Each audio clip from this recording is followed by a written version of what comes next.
प्रतिशत से बढ़ाता है तो समय में कितने की कमी होगी। आपका एग्जामिनर मानो अगर इस डेटा को थोड़ा सरल दे देता, ठीक है, इस डेटा को सरल दे देता, काफ़ी आसान को आप बड़े आसानी से हल कर पाते हैं, लेकिन यहाँ 20% ना देकर उसने इसी डेटा को कम्प्लेक्स को इतना बढ़ाया है।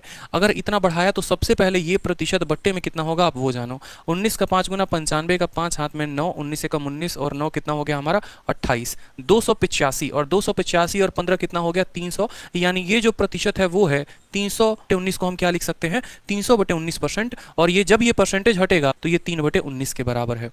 ठीक है, ये कितने के बराबर है 3/19 कितनी थी 19 थी। ठीक है, अब उसने स्पीड में बढ़त की है, कितने की बढ़त की है 3/19, यानी ये नीचे उसकी ओरिजिनल स्पीड थी और 3 उसने अपने स्पीड में बढ़ा दिया है, यानी 19 से उसकी स्पीड कितनी हो गई है 22 हो गई है।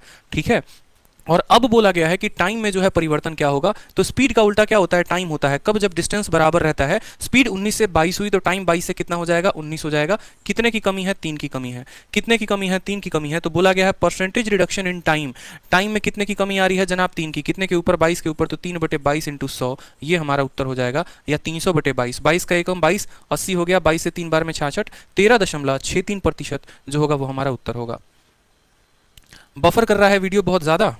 बफरिंग का solution speed, a man is 18 minute late, the usual time taken by him to cover the distance. छोटा सा सवाल कि अपनी सामान्य चाल के 3/4 से चलने पर एक व्यक्ति 18 मिनट लेट होता है।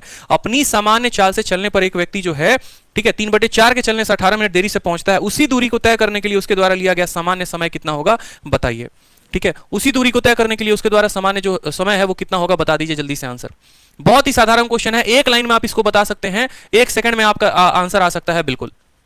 ठीक है, देखो स्पीड उसकी कितनी थी 3/4 थी। ठीक है, और वो लेट कितना हुआ, बोलेंगे सर 18 मिनट लेट पहुंचा है। अब आज के बाद समझो एकदम 1 सेकंड में आंसर दे दोगे। कितना मिनट लेट है 18 मिनट लेट है। अगर उसकी ओरिजिनल टाइम पता करनी है कि वो पहले कितने देर में पहुंचता था, तो देखो इनका अंतर कितने का है 1 का, तो ऊपर वाले को ऊपर वाले के साथ गुना कर दो, यानी 18 × 3 54 मिनट में वो पहले पहुंचता था। और अब बोलेगा कि नया टाइम कितना है, न्यू टाइम कितना है, तो ऊपर वाले को नीचे वाले के साथ गुना कर दो, 18 × 4 = 72 मिनट हो जाएगा हमारा करेक्ट आंसर। और बोलेगा लेट कितना है, तो लेट के लिए देखोगे तो ऑलरेडी बोल रखा है वो 18 मिनट लेट है, तो लेट का तो पता ही नहीं करना है। समझ में आ गया बात। जब भी इन दोनों का अंतर जो है वो 1 का होगा और बोलेगा कि पहले कितना समय लगता था 18 × 3, अब कितना समय लगता है 18 × 4, सीधा का सीधा उत्तर देंगे, काम खत्म। तो बोला यूजुअल टाइम पहले कितना समय लगता था, तो 18 × 3 यानी 54 मिनट। समझ में आया। अब इसी के आधार पर 2-3 क्वेश्चन आप लोग बताइए। अगर कोई व्यक्ति अपने गति का जो है, ठीक है, अगर कोई व्यक्ति अपने गति का 6/7 चलता है और वो 10 मिनट लेट पहुंच जाता है, तो बताओ उसका ओरिजिनल टाइम कितना था और उसका नया टाइम कितना है। आपसे ये बोला गया है, बताइए ओरिजिनल टाइम कितना था या नया टाइम कितना है, दोनों पूछा गया है। अगर कोई व्यक्ति अपने समय अपने चाल का 6/7 चलता है और 10 मिनट जो है वो लेट पहुंचता है, तो बताइए कि उसको ओरिजिनली पहले कितना समय लगता था और अब कितना समय लगता है।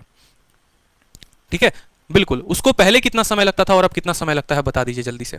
तो सिंपल सा बात है कि पहले का समय पता करना है तो 6 और 10 को गुना करो, यानी कितना हो गया 60, और अब का पता करना है तो 7 × 10 पता करो, यानी कितना हो गया 70 हो गया। ये हम तब करेंगे जब इन दोनों का अंतर कितने का होगा 1 का। लेकिन बहुत ऐसे सवाल होंगे जहां पर इनका अंतर 1 का नहीं होगा, वहां कैसे करोगे। जैसे अगर एक सवाल बोला जाए, एक व्यक्ति अपने समय अपने चाल का 5/7 से चले, अपने गति के 5/7 से चले और तब जो है वो 10 मिनट विलंब पहुंचता है किसी स्थान पर, तो बताइए कि पहले उसको समय कितना लगता था उस दूरी को तय करने में और अब उसको उस दूरी को तय करने में कितना समय लगेगा, ये पूछा गया है।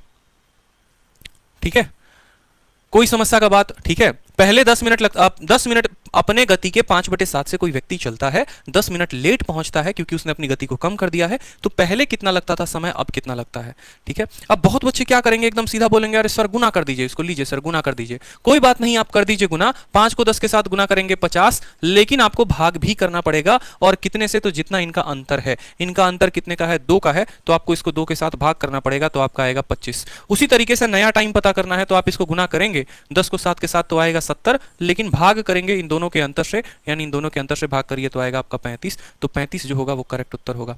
तो 25 और 35 जो है वो करेक्ट उत्तर है कि पहले उसको 25 मिनट लगते थे, अब उसको कितने मिनट लगते हैं 35 मिनट। तो हमारा फंडा क्या कहता है, हमारा फंडा